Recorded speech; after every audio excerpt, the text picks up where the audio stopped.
The Emerald Knight, Chapter 12. He never went back to his classes. While the people he considered peers went on with their lessons, their friendships, their lives, Clyn stayed locked away in the castle. He used the training grounds with private tutors, but none of the others came near when he was there. He went out on weekends or in the middle of the night, when he thought that he would draw the least amount of attention to himself, when they would be asleep or gone on their free days, when no one would see how his shots landed because he was no longer on the scoreboard. There was no danger of anything happening to anyone else the way it happened to A's. He freed them from the burden of his company. He quickly outpaced his tutors, and in less than a year he would have been able to take a master, had there been anyone willing to take him. However, it quickly became apparent that no one was foolish enough to saddle themselves with Theseus's chosen child. If he wanted a master, let it be the god who claimed him. So he went to the temple. Every night the priestesses found him kneeling by the altar as he prayed for wisdom, strength, and the courage he found himself lacking, the things he would need to fulfill his destiny. It was confusing, this burden, because there seemed to be no need for it. There was no real threat to Ural, and as much as he wanted to deny the obvious truth, it bore into his skull, wheedled into his brain, and ate away at him like a parasite. He was unnecessary. There was no danger for the kingdom, and no need for a blessed warrior. He was nothing to his kinsmen, his people, but a legend in general, and a burden in particular. Theseus never spoke to him. He poured his soul into the cold, carved stone of the altar, but no one ever spoke back. There was no comfort to be found there. There was no guidance. There was nothing but the silence of the night air and the voice in his head that taunted him with things that he could not understand from the sword on his back. He spent years in that solitude. No one spoke to him except Xandra, and she had come of age, outshining him in her speech and understanding, to the point that he realized that he was no longer a real companion for her. She liked him, he supposed, but she was beginning to receive correspondence from real men, from princes or kings, from nobility who understood the world as she did, who were able to hold real conversations without tripping over their words, and hold themselves with real power without bowing under its pressure. She received them at dinners or parties or in her throne room, while he stood behind and to the side, watching as they tried to take her away from him. It would have been so easy to strike them down. But they never stayed long enough for that rage to break through the walls he had constructed around himself. No matter how many gifts they brought, or how smart or good-looking they were, they all left as they had come, alone. He was in the unenviable position of an idiot. He was foolish enough to know that he was not one of them, to know that he was a symbol, not a person. But he was not foolish enough to let his status as the chosen one go to his head and make him believe that he deserved the status. The chosen one. No longer the chosen child. And, as such, no longer as impressive. It is difficult for anyone who held fame in their youth to accept that it does not carry over to adulthood. Yes, he was a sight, a tourist attraction, but it was undeniable that he was no longer a hero. He was no longer anything. He hadn't been accepted by a master, so, though he held the title, he was not a real knight. Though he bore the markings of the avatar of a god, he was no priest. Though he had been trained by noble tutors, he was no nobleman. He couldn't possibly return to his humble beginnings, because he had to be a symbol for his people. He was nothing except the person, the blank statue, who held a sword. Without it, he was unremarkable. With it, he was simply the thing that held it. His position could have been filled, had been filled in the past, by a rock in the ground.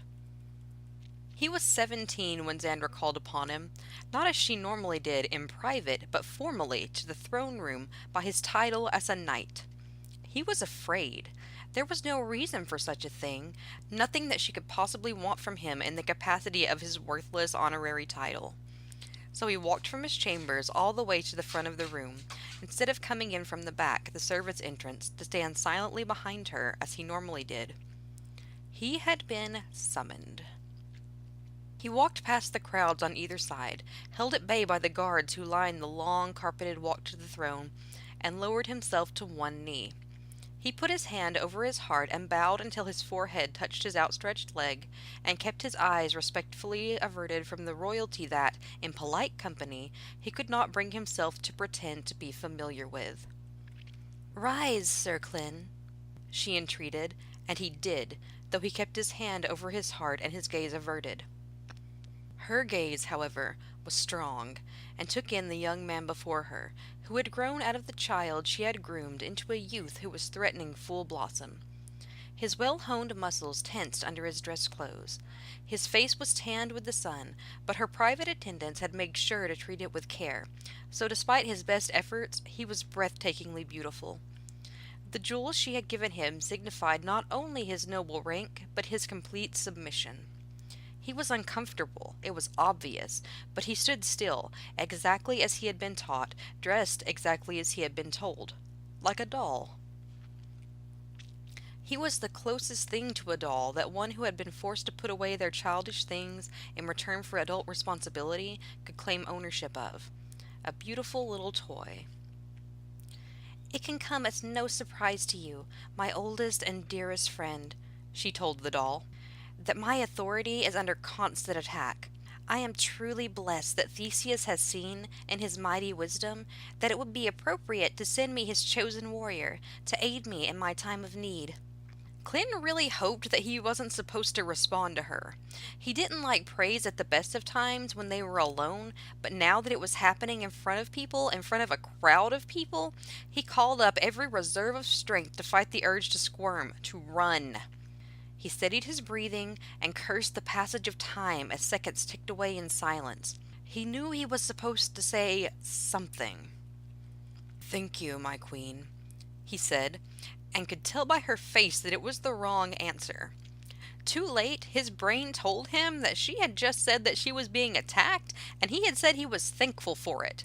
He stood up straighter and begged it to give him some sort of response, some kind of recovery, because though he didn't care how stupid the crowd thought he was, the disappointment in Xandra's eyes was eating into his soul.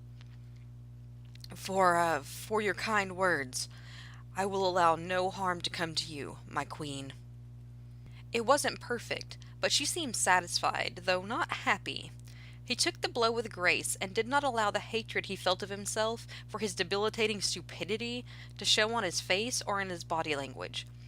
To an outside observer, he looked exactly like a real soldier.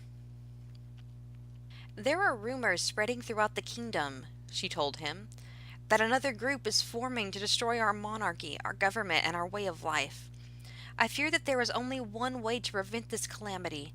Sir Clyn, I need something, and it is something that only a holy man will be able to provide me." "Anything," he said before he realized it was more than a thought, and hastily added, "My queen." "There is an artifact held in the sacred woods. I believe you know them well." Her voice seemed to draw Clyn in, and when he met her gaze, he found that he could not look away, no matter how it made his body quiver. "It is said to possess the strongest protection magic known to our people. If I have it, I know that I will no longer be vulnerable to these attacks. It has been blessed by Theseus himself, like you, my sacred guardian. I know that it, too, belongs with me." Clyn knew what she was talking about. He had grown up in the sacred woods, gone to that temple several times as a child. The sacred artifact was held by the priestesses, not only under lock and key, but under layers of magical wards. The great god Theseus had sent a sacred spirit to guard it. It was never supposed to leave the temple.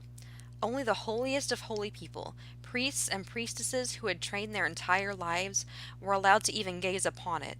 He had no idea what it was or what it looked like.